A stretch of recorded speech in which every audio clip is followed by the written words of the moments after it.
Tumepata taarifa hizi jana usiku na nashukuru sana wenzetu wilaya wamekuja mapema, wameweza kufanya tathmini ya athari iliyopatikana.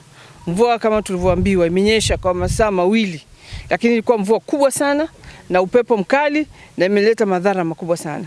Mtakumbuka tu ni hivi majuzi Mheshimiwa Waziri Mkuu wa Jamhuri ya Muungano wa Tanzania, Mheshimiwa Dr. Mwigulu Lameck Nchemba alikuja hapa mkoani kwetu na alizunguka katika wilaya zote ikiwemo wilaya yetu hii ya Handeni. Na katika mambo mbalimbali ambayo yalikuwa yameelezwa ni pamoja na changamoto ya migogoro ya ardhi na hivyo. Kwa hivyo wiki hii kazi kubwa ilikuwa ni kuja kumaliza yale mapengo ya kukamilisha mgogoro ule. Lakini kabla tujaanza hapo tumepata athari ya mafuriko.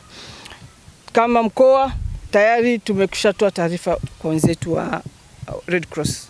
Lakini vile vile mtajua kwamba masuala ya maafa yako chini ya ofisi ya Waziri Mkuu. Tumekuja hapa kamati ya maafa ya mkoa, lakini vile vile mratibu anashirika na maafa katika ofisi ya mkuu wa mkoa kuangalia madhara yaliyopatikana, kufanya tathmini na hatimaye kupeleka barua mapema leo hii ili kuona jinsi gani ambapo wenzetu watatusaidia, lakini na sisi wenyewe kama mkoa tunaenda kuangalia rasilimali gani tulizonazo ili kuweza kuhakikisha watu shughuli zao zinaanza kazi mapema. Tunajua kama taasisi hizi za serikali kesho Jumatatu kazi zinatakiwa ziendelee, lakini mahakama pia kazi inatakiwa iendelee. Tunawashukuru wenzetu wa TARURA, daraja ni intact. Kilicho megwa ni barabara ambayo inaunganisha daraja kutokana na miti kuziba vipenyo vile vikubwa kabisa vya daraja na hatimaye kuanza kula udongo ulio pembeni. Sasa tumewaelekeza kwamba na wenyewe wajipange kuhakikisha kwamba huduma ya usafiri unarudi. Kuna maeneo ambapo umeme umekatika. TANESCO, REA na wenyewe tumewaelekeza waje mapema kabisa.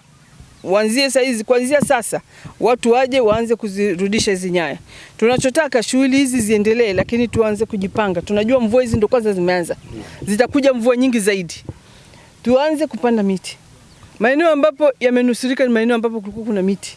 Tuko hapa kwa sababu angalia madhara na changamoto ambazo zimetokana na mvua ambayo imenyesha jana kuanzia saa 1 muda wa masaa mawili.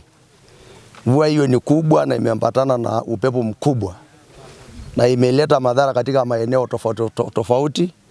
Kama eneo hizi kuna nyumba ambayo zimezolewa paa, nyumba za mradi wa mkakati, kuna nyumba za kawaida ambazo zilijengwa na watu binafsi, ziko taasisi mbalimbali, taasisi za dini, sekondari, kuna jiko na kuna maeneo mengi yameharibiwa.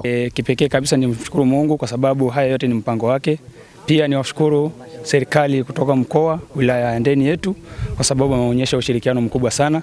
Mungu awajalie na anajua kwamba haya yote ambayo wamekuja kuona waweka tathmini yatatimia kwa ajili ya uongozi wetu ambao wameweza kufika. Kwa hiyo mimi nipende niwashukuru kwa sababu uongozi wameshatanguliza kusema kimsingi kabisa ni kwamba katika eneo hili la kitongoji chetu kweli ni eneo kubwa ambalo ndio imepata madhara ya mvua hii, lakini kutokana na uongozi imeweza kufika tunaweza kujua kwamba tunaenda kusema kwamba tunaenda kupata ufumbuzi zaidi.